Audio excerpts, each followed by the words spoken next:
उसके बाद ये वाला काम आपने पढ़ा था कि आप इस तरह एक सेट बनाते हो, x1 की जो वैल्यू निकली है, x3 की जो वैल्यू निकली है वो लिखी, लिखने के बाद यहाँ x2 और x4 और x5 ये तीनों फ्री वेरिएबल्स हैं, तो इनको हमने ऐसे लिख दिया।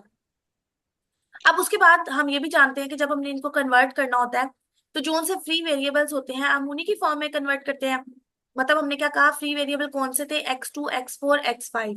तो मैंने सबसे पहले इस पूरे के अंदर से x2 को बाहर निकाला, जहां जहां जोन सा x2 वाला मेंबर था, फर्स्ट वाले में 2 था कोफिशिएंट, सेकंड वाले में 1 कोफिशिएंट था x2 के साथ, थर्ड फोर्थ और फिफ्थ में x2 एग्जिस्ट नहीं करते थे, इसलिए 0 0 एंड 0।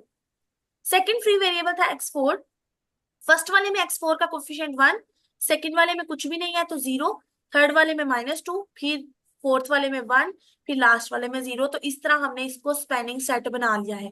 अब क्योंकि आप देख रहे हो कि ये एज अ लीनियर कॉम्बिनेशन लिखे जा चुके हैं जिसमें x2 x4 x5 आपके पास क्या है, फ्री वेरिएबल्स है।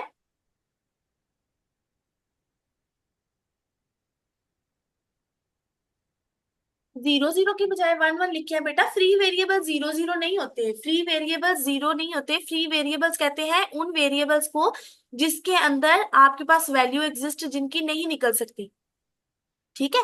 और ये जो 0 0 1 1 है ये कैसे आए, ये देखो x2 के साथ वाला कोफिशिएंट क्या है, 2, तो आपने यहाँ 2 लिख दिया। जहां x2 के साथ क्या कोफिशिएंट है, 1, तो आपने यहाँ 1 लिख दिया। जहां x2 है ही नहीं तो 0, x2 है ही नहीं 0, x5 5 है, x2 है ही नहीं, यहाँ पर भी 0।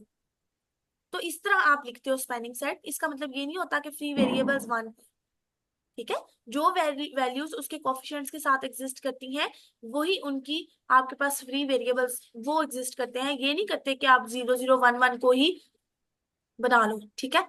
हाँ जी। तो अब देखो आपको पता लग गया कि यहाँ पर हमने इसको मल्टीप्लिकेशन और एडिशन की फॉर्म में लीनियर कॉम्बिनेशन में लिख दिया है।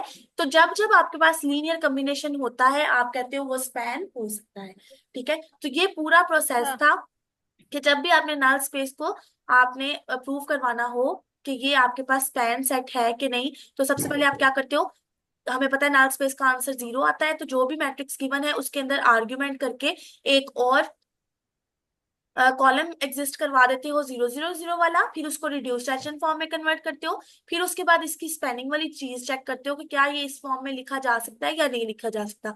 अगर ये लीनियर कॉम्बिनेशन की फॉर्म में लिखा जाए इसका मतलब ये इसको स्पैन कर रहा है, अदरवाइज वो स्पैन नहीं कर रहा। कॉलम स्पेस की डेफिनेशन, कॉलम वेक्टर की हमने डेफिनेशन पढ़ी थी, कॉलम मैट्रिक्स की हमने डेफिनेशन पढ़ी थी। जिस तरह वो प्रॉपर्टीज थी उसी तरह वो कहता है वो सारी प्रॉपर्टीज वाले एलिमेंट्स इकट्ठे कर लो किसी की भी जगह पर, और इसका आंसर अगर कॉलम की फॉर्म में आए तो वो आप कहते हो ax is equal to B exist करता है। जितने भी ऐसे मेंबर्स हैं जब हम a और x को मल्टीप्लाई करें और हमारे पास आंसर सिर्फ एक कॉलम की फॉर्म में आए, ठीक है, कॉलम की फॉर्म का होने का मतलब ये है कि जिसके अंदर सिर्फ एक ही कॉलम एग्जिस्ट करे, सिर्फ ऐसे, ठीक है, रोज जितनी मर्जी हो आंसर हमेशा कॉलम्स की फॉर्म में आए, तो वो कहता है ऐसे तमाम जितने भी मैट्रिसेस थे हमने उनको इकट्ठा करके एक सेट बना लिया और उसको हमने कह दिया ये क्या है, कॉलम स्पेस। जहां एक एग्जांपल लिखी हुई है, find a matrix A such that W is equal to column of A. तो अब आपने देखना है कि ये इसकी सबस्पेस बनती है कि नहीं, तो ये आपको W उसने दिया हुआ है, क्योंकि हमें पता है कि सबसे पहले जरूरी ये है कि हम इसे लीनियर कॉम्बिनेशन में लिखें ताकि हमें पता हो कि स्पैन हो सकता है कि नहीं हो सकता, ठीक है। तो स्पैन करने के लिए अब हमें पता है हम क्या करते हैं, इसके अंदर से ए में सेपरेट करते हैं, और ए के साथ यहाँ पर कोफिशिएंट क्या है 6, ये कोफिशिएंट क्या है 1, ये कोफिशिएंट क्या है -7। तो हमने ए अलहदा कर लिया, प्लस बी, बी के साथ फर्स्ट कोफिशिएंट -1, सेकंड कोफिशिएंट 1, और यहाँ पर तो बी है ही नहीं इसलिए 0। अब क्योंकि ये लीनियर कॉम्बिनेशन में लिखे जा चुके हैं, इसमें तो बोला नहीं है कि स्पैन फाइंड करें, इसने आपको ये नहीं बोला कि स्पैन फाइंड करें, इसने आपको कहा है कि एक ऐसा मैट्रिक्स फाइंड करें जिसके लिए W is equal to column of A exist करे। तो अब हम ये चेक करने के लिए कि क्या ये कॉलम बना रहा है या नहीं बना रहा, हम एक ऐसा सेट पहले देखेंगे कि हमें पता है ये ए कहाँ से एग्जिस्ट करता है। हमें पता है जो भी मैट्रिसेस होते हैं, जैसे यहाँ पर देखो मैं आपको यहाँ पर पिछले वाले एग्जांपल से इसको देख के बताती हूँ। देखो पीछे वाले के अंदर हमें ए गिवन था ना, ये देखिए जहां पर हमें ए गिवन था, ठीक है, ये ए जो गिवन था हमने इसी की मदद से रिड्यूस्ड एचेलन फॉर्म में कन्वर्ट करके इसको इस फॉर्म में एग्जिस्ट करवाया था, ऐसा ही था। यानी जब तक हमारे पास एक मैट्रिक्स गिवन हो हम उससे स्पैन बनाते हैं, तो हमारे पास एक्चुअली कुछ इस फॉर्म के 3 मेंबर्स आ जाते हैं। अब हम ए अगर गिवन नहीं है तो अब इस 3 फॉर्म से हम ये ए कैसे बनाएंगे, हम उल्टा चल के देखेंगे, ठीक है।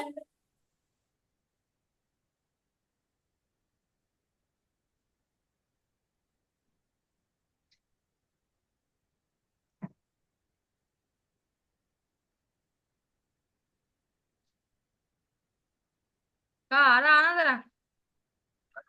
हाँ जी।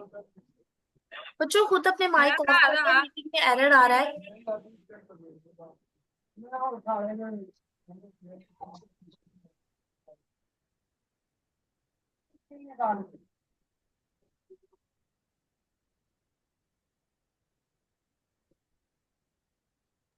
हाँ जी, तो बच्चों जब आपके पास मैट्रिक्स गिवन है आप उससे स्पैन में कन्वर्ट कर लेते हो, स्पैन गिवन है तो आप उससे मैट्रिक्स बना सकते हो। जब भी आपको मैट्रिक्स बनाने का कहा जाएगा आप पहले स्पैन बनाओगे, फिर स्पैन के जो वेक्टर्स होंगे आप उनको एक ही कॉलम के, एक ही मैट्रिक्स के अंदर लिखकर कहोगे वही आपका मैट्रिक्स ए है। तो यहाँ पर आपने पहले से लीनियर कॉम्बिनेशन में लिखा, यहाँ से 2 वेक्टर्स मिले जो उसका स्पैन बनाते हैं, ठीक है। तो अपना माइक ऑफ कर दो, ठीक है। तो जो उसका स्पैन बनाते हैं, अब यहाँ पर 2 वेक्टर्स जो मिले वो है 6 1 -7, -1 1 और 0। क्योंकि ये दोनों इसकी स्पैन बना रहे हैं, इसका मतलब हम इन्हें इन्हें एक ही मैट्रिक्स ए में लिखकर हम वो मैट्रिक्स ए फाइंड आउट कर सकते हैं, ठीक है बच्चों। तो हमने ये मैट्रिक्स फाइंड कर लिया, तो वो कहता है इसीलिए हम कहते हैं W is equal to column of A, यानी जो यहाँ पर मेंबर्स थे वही तकरीबन यहाँ पर मेंबर्स हैं। ये देखिए यहाँ पर भी यही मेंबर्स है ना, अगर हम ए और बी को बाहर निकाल दें तो 6 -1 1 1 -7 और 0। बच्चों मैं रिकॉर्डिंग सेंड कर दूंगी, जिसको इशू हो रहा है थोड़ा सा वो फिर बाद में रिकॉर्डिंग में देख ले, ठीक है।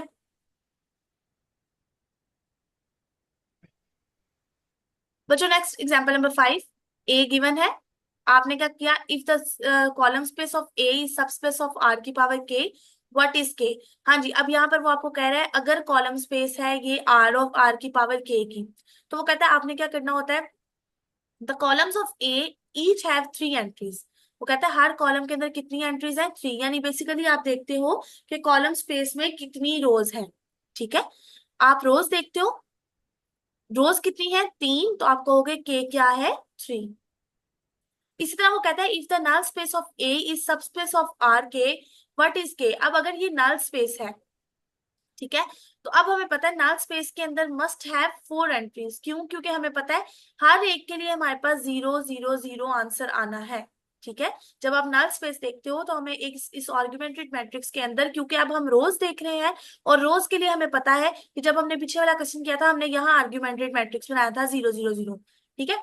लेकिन यहाँ पर वो रोज की बात कर रहा है, यानी हम नंबर ऑफ रोज देख रहे हैं, तो जो 0 0 0 आएगा वो यहाँ पर एग्जिस्ट करेगा, 0 0 0 0 एंड 0, ठीक है। तो अब इसकी कितनी रोज हो गई है, 1 2 3 एंड 4।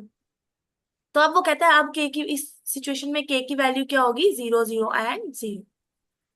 तो आपके पास पूरे के 4 मेंबर्स आ गए, 4 आपके पास रोज आ गई, तो आपके पास के इज इक्वल टू 4।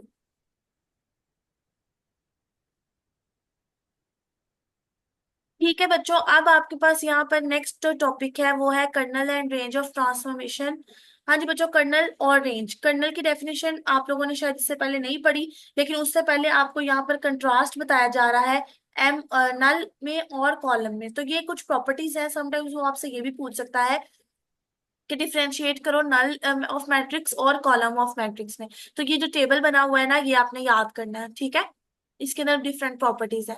उसके बाद बच्चों लीनियर ट्रांसफॉर्मेशन जो हम शुरू से पढ़ते आ रहे हैं, यानी 2 नंबर्स को हम ऐड करें उसके ऊपर एक के साथ ट्रांसफॉर्मेशन अप्लाई करो या अलग अलग ट्रांसफॉर्मेशन अप्लाई करो, दोनों में एक ही बात है। इसी तरह ट्रांसफॉर्मेशन अप्लाई करो सी ऑफ यू पे, सी एक कांस्टेंट है, सी बाहर आ जाएगा, आपके पास बाकी क्या बच जाएगा, टी ऑफ यू।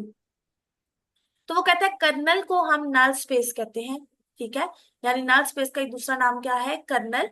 और रेंज ऑफ टी का क्या मतलब है, जब जब हम किसी भी नंबर मेंबर के ऊपर ट्रांसफॉर्मेशन अप्लाई करते हैं। अब ट्रांसफॉर्मेशन किसी भी टाइप की हो सकती है, जैसे फर्ज करें मैं यहाँ टी लेट कर लेती हूँ 6 और मेरे पास यू है 4, ठीक है। मैं ये ट्रांसफॉर्मेशन की बात कर रही हूँ और इस ट्रांसफॉर्मेशन का मतलब है मल्टीप्लीकेशन। तो 6 4 आर 24, तो ये जो आंसर आता है ये क्या होता है, ये हमारी रेंज होती है। ठीक है, ये मैंने आपको इजीएस्ट एग्जांपल लेकर बताई है कि जब हम दो नंबर्स को मल्टीप्लाई करते हैं जो आंसर जो भी आए वो हमारी रेंज होती है। तो यहाँ पर वो कहता है कर्नल क्या होता है, नल स्पेस को ही हम कर्नल कहते हैं। और रेंज क्या होती है, ट्रांसफॉर्मेशन अप्लाई करने के बाद जो जो हमारा आंसर आता है वो हमारी क्या होती है, रेंज होती है। ठीक है, तो बच्चों ये इसका मेन मेन टॉपिक था। अब हम आ जाते हैं एक्सरसाइज पर। एक्सरसाइज पर हम सबसे पहले क्या करेंगे, 4.2 determine if W is equal to 1 2 3, sorry W is equal to,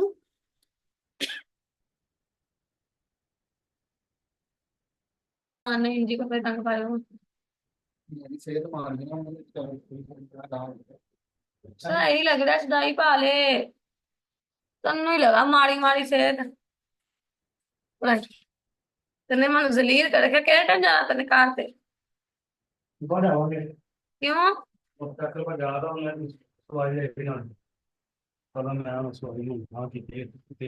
बहन च बंदा नेट ऑन कर लाओ तने मैं नहीं वाली शामा सेंड करिया जो एक आगे चैट थी उस तरह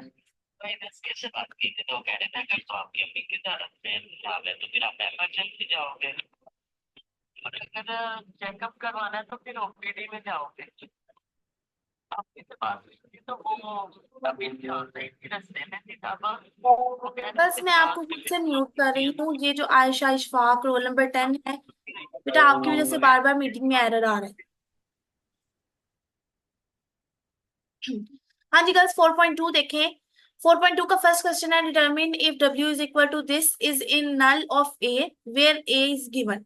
अब हमने पढ़ा था कि जब हमने देखना है कि वो नल स्पेस से बिलोंग करता है या नहीं, तो हम क्या करते हैं, इस A को W से डायरेक्ट मल्टीप्लाई करते हैं। आंसर अगर 0 0 0 आएगा तो वो क्या है, नल में एग्जिस्ट करता है। ठीक है, तो यहाँ फर्स्ट और सेकंड दोनों क्वेश्चन में आपको एक एक वेक्टर गिवन है, एक एक मैट्रिक्स गिवन है। आपने दोनों की डायरेक्ट मल्टीप्लिकेशन करनी है। जब आप मल्टीप्लिकेशन कर लोगे फिर उसके बाद क्या होगा, उसके बाद आपके पास अगर आंसर 0 0 0 आएगा तो वो नल स्पेस में एग्जिस्ट करता है, अगर आंसर 0 नहीं आएगा तो वो नल स्पेस में एग्जिस्ट नहीं करता। थर्ड वाला क्वेश्चन देखें, find an explicit description of null of A by listing vectors that span the null space। अब वो क्या कह रहा है आपको, वो आपको ये कह रहा है कि अब आपने जिस तरह वो स्पेनिंग वाला काम किया था ना कि लास्ट रो में आर्गुमेंटेड मैट्रिक्स बना लिया 0 0 0, फिर उसको रिड्यूस्ड एचेलन फॉर्म में कन्वर्ट किया। कन्वर्ट करने के बाद आपने उसकी x1 x2 वाली फॉर्म की। ठीक है, यही सेम मैं आपको प्रोसीजर अभी एग्जांपल नंबर 2 में करवा चुकी हूँ। तो ये आपने उस तरह करना है, यानी आप क्या करोगे, इस A के साथ एक और आर्गुमेंटेड मैट्रिक्स बनाओगे लाइन लगाकर, यहाँ 0 एंड 0। उसके बाद इसको रिड्यूस्ड एचेलन फॉर्म में कन्वर्ट करोगे। ठीक है, जब वो कन्वर्ट हो जाएगा उसके बाद आपने नेक्स्ट आपका काम क्या है, आपने इसके अंदर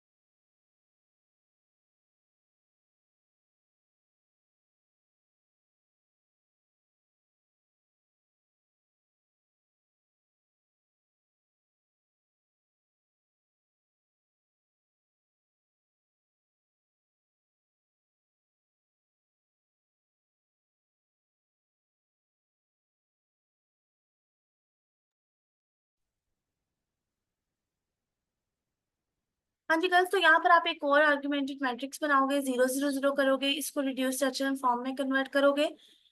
कन्वर्ट करने के बाद आपने यहाँ पर क्या करना है, आपने इसको x1 x2 वाली फॉर्म में कन्वर्ट करना है। ठीक है, फिर वहां से आप क्या करोगे, आप वहां से सारी की सारी वो टर्म्स निकालोगे, जैसे जो फ्री वेरिएबल्स होंगे उनको अंदर रख, उनको बाहर रख के तीन वेक्टर्स निकालोगे।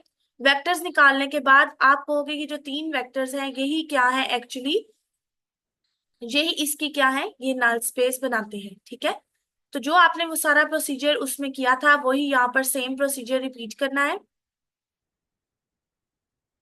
फिर 7 to 14 वाले में वो आपको कह रहा है find a specific example contrary to this. हाँ जी, हमने अभी अभी एग्जांपल भी की थी। इससे हमें पता है 7 से 13 तक जितने भी क्वेश्चंस हैं वो नेक्स्ट वाले एग्जांपल के थ्रू होने हैं। आपने जो वेक्टर के लिए नई जो स्पेसिफिक निकालनी है एग्जांपल्स, वो किस तरह निकालोगे? आपको पता है वो कहता है A+A B C ऐसे निकालने हैं जिनको हम ऐड करें तो वापस हमारे पास क्या बने, 2 बने। ठीक है, लेकिन अब हमें ये बात पता है कि जब आप कोई भी ऐसा वेक्टर लोगे, ठीक है, तो वो वेक्टर स्पेस बनेगी कि नहीं बनेगी, ये देखने के लिए आप क्या करोगे? आप देखोगे यहाँ से A+B+C=2। ठीक है, तो आपने यहाँ क्या करना है, आपने ऐसी एग्जांपल लेनी है जिससे ये पता लग सके कि ये वेक्टर स्पेस बनती है कि नहीं बन सकती। अगर W वेक्टर स्पेस बनेगी, ठीक है, तो इसका मतलब अगर वो W की वेक्टर स्पेस है तो वो R³ की भी वेक्टर स्पेस होगी। ठीक है, लेकिन W जो है वो R³ की सबस्पेस नहीं है, क्योंकि A+B+C इसमें तमाम मेंबर्स ऐसे नहीं मिल सकते हमें जिनके लिए हम ये कह सके कि जैसे यहाँ पर A+B+C। तो ये सिर्फ स्पेसिफिकली हो सकता है कि अगर यहाँ पर 1 1 और 0 हो। ठीक है, अगर A B C इसकी जगह कोई और मेंबर ज्यादा बड़े वाले यानी 4 5 6 आ जाएं, तो आपके लिए ये चीज होल्ड नहीं करती कि इन तीनों को आप ऐड करो तो आंसर 2 के इक्वल आए। इसका मतलब क्या हुआ, ये वेक्टर स्पेस नहीं है। ठीक है, तो आपने यही चीज बतानी है कि कौन सा वेक्टर स्पेस हो सकता है, कौन सा वेक्टर स्पेस नहीं हो सकता। अगर वेक्टर स्पेस नहीं हो सकता तो आप यहाँ पे कॉन्ट्रारी एग्जांपल लेकर बताओगे, जैसे मैंने अभी बताया आपको। ABC की जगह अगर आप 4 5 और 1 लो, तो आप इन तीनों को ऐड करो तो आंसर 2 के इक्वल नहीं आता। तो क्योंकि एक एग्जांपल हमें ऐसी मिल गई है जिसके लिए ये चीज सेटिस्फाई नहीं होती, इसलिए आप कहोगे ये वेक्टर स्पेस एग्जिस्ट नहीं करती। फिर बच्चों जैसे अभी हमने एग्जांपल की थी जिसमें आप पूछ रहे थे कि यहाँ पे तो हम स्पैन का बताया ही नहीं, तो हम ए कैसे फाइंड करेंगे? तो ये उस तरीके से फाइंड होना है। आप सबसे पहले क्या करोगे, यहाँ से आप निकाल लोगे। इसके अंदर आपको 3 मेंबर्स नजर आ रहे हैं, R S और T। तो सबसे पहले आप R देखोगे फ्री वेरिएबल, उसके लिए यहाँ पर कोई मेंबर नहीं है तो फर्स्ट मेंबर 0, सेकंड पे 1, थर्ड पे 4, फोर्थ पे 3। ठीक है, तो ये R के लिए हो गया। फिर इसी तरह आप प्लस करोगे S के लिए, फिर इसी तरह T के लिए। फिर ये जो तीनों मेंबर्स आए होंगे इन तीनों को आप कंबाइन करके एक वेक्टर के अंदर इकट्ठा लिखोगे, तो वो वेक्टर आपके पास क्या बन जाएगा, वेक्टर नंबर A। ठीक है, तो 15 और 16 वाले क्वेश्चन आपके इस तरह ही होने हैं। और उसके बाद 17 से लेकर 20 तक क्वेश्चन के अंदर जो हमने इसमें अभी लास्ट वाला काम किया था, जो के की वैल्यूज फाइंड करते हैं, हमने देखना होता है कि नंबर ऑफ रोज कितनी है। तो पहले वाले के अंदर नंबर ऑफ रोज कितनी है, 4, तो आपके पास के की वैल्यू क्या होगी, 4। फिर थर्ड वाले में कितनी है, इसमें भी 4 है, इसमें 2 है, इसमें कितनी है, सिर्फ 1। तो जितनी जिसके अंदर रोज होंगी आपने वो काउंट करके बतानी है। तो 4.2 के आपके क्वेश्चन नंबर 1 से लेकर 20 तक आपने क्वेश्चन के करने हैं। ठीक है बच्चों, आप अटेंडेंस मार्क कर लो, फिर उसके बाद आप मीटिंग को लीव कर सकते हो। ओके, तो 4.1 के हमने 1 to 10, और 4.2 के हमने 1 से लेकर 20 तक क्वेश्चन किए हैं। इसकी रिकॉर्डिंग मैं आपको यूट्यूब चैनल पे भी शेयर कर दूंगी, तो आप लोग वहाँ कोई भी प्रॉब्लम हो तो वहां से देख सकते हो।